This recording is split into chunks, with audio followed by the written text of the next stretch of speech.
தம் கிருபை பெரிதல்லோ என் ஜீவனிலும் அதே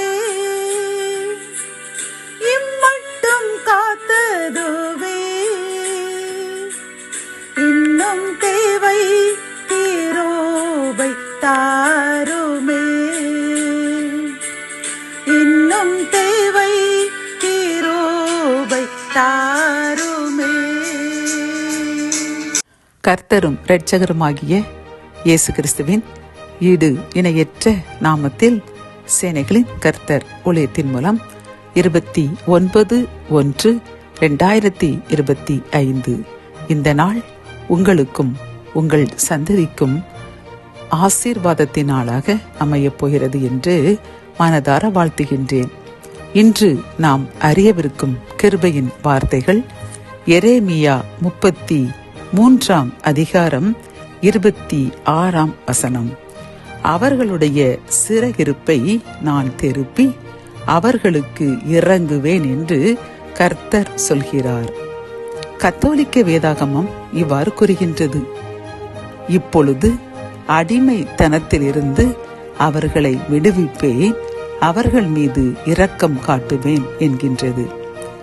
பிரியமானவர்களே, இன்று இந்த கிருபையின் வார்த்தைகள் மூலம் கர்த்தர் நமக்கு கூறும் ஒரு வாக்குத்தத்தம் என்னவென்றால், இப்பொழுது அடிமைத்தனமாகிய சிறையிருப்பில் காணப்படுவது போன்று நிம்மதியற்று கவலையுடனும் கண்ணீருடனும் நெருக்கத்துடனும் காணப்படுகின்ற இந்த செய்தியை கேட்டுக்கொண்டிருக்கின்ற சகோதரனுக்கும் சகோதரிக்கும் கர்த்தர் கூறும் ஆறுதலான வார்த்தை என்னவென்றால், உங்களுடைய சிறையிருப்பை திருப்பி உங்களுக்கு இறங்குவேன் என்று வாக்கு கொடுக்கின்றார். பிரியமானவர்களே, நீங்கள் நன்கு ஜெபிக்கிறீர்கள், ஆலயம் செல்கிறீர்கள், இறைவனுக்கு பிரியமாக வாழ்கின்றீர்கள். ஆனாலும் போராட்டங்கள், பிரச்சனைகள், கவலைகள், கண்ணீர்கள், பண கஷ்டம், மன கஷ்டம், நோய் நொடிகள், இப்படி ஏதேனும் ஒரு பிரச்சனைகள் நீங்கள் உழன்று கொண்டே இருக்கின்றீர்கள். காரணம் என்ன தெரியுமா? கர்த்தர் உங்களை நன்கு புடமடுகின்றார். நீங்கள் இன்னும் எப்படி பரிசுத்தமாக வாழ்கின்றீர்கள்? இந்த பிரச்சனைகளை கண்டவுடன் பின்வாங்கி போகிறீர்களா, இல்லை என்றால் மென்மேலும் இறைவனை தேடுகிறீர்களா என்று உங்களை சோதிப்பதற்காகத்தான் இந்த பிரச்சனையை அனுமதித்துள்ளாராம். பிரியமானவர்களே, ஆகவே கர்த்தர் கூறுகின்றார், இந்த சோதனையை இந்த மாதம் முழுவதும் நீங்கள் அனுமதிக்கப்பட்டு அதில் உழண்டாலும் நீங்கள் இறைவனை மறுதலிக்கவில்லை, அவரை மென்மேலும் அதிகமாக தேடுகிறீர்கள் அல்லவா?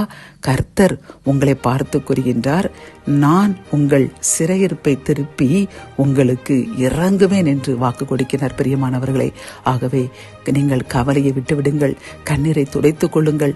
உங்கள் சிறையிருப்பு இன்றோடு மாறிவிட்டது. ஜெபம். என் அன்பு தகப்பனே, இந்த கிருபையின் வார்த்தைகள் மூலம் கண்ணீருடனும் கவலையுடன் காணப்படுகின்ற பிள்ளைகளுக்கு நீங்கள் கூறுகின்ற அருமையான இந்த வாக்குத்தத்திற்காக நன்றியப்பா. அவர்கள் பரிசுத்தமாக உமக்கு பிரியமாய் வாழ வேண்டும் என்று வாழ்ந்து கொண்டிருந்தாலும் கவலைகள், கண்ணீர்கள், பிரச்சனைக்கு காரணம் ஏனென்றே தெரியவில்லை என்று கவலையுடனும் கண்ணீருடனும் ஏன் இதற்கு இந்த பிரச்சனை, ஏன் இந்த காரணம் என்று காரணம் அறியாமல் இருந்த அவர்களுக்கு நான் உன்னை புடமிட்டேன், நீ இன்னும் என்னை அதிகமாக நேசிக்கிறாயா என்பதற்கு தான் இந்த சோதனை என்று அவர்களுக்கு கூறிய இந்த அருமையான வார்த்தைக்காக நன்றியப்பா. நீர் அவர்களுடைய சிறையிருப்பை இன்றோடு திருப்ப போகிறேன், அவர்களுக்காக இறங்கி அவர்களுக்காக யுத்தம் செய்ய போகிறேன் என்று கூறின இந்த வாக்குத்தத்திற்காக நன்றி. அவர்களை இன்னும் அதிகமாக ஆசீர்வதிங்க, அவர்களையும் அவர்கள் சந்ததியும் வர்த்திக்க பண்ணுங்க. மீட்பர் இயேசுவின் மூலம் ஜெபம் கேளும் நல்ல தகப்பனே, ஆமேன்.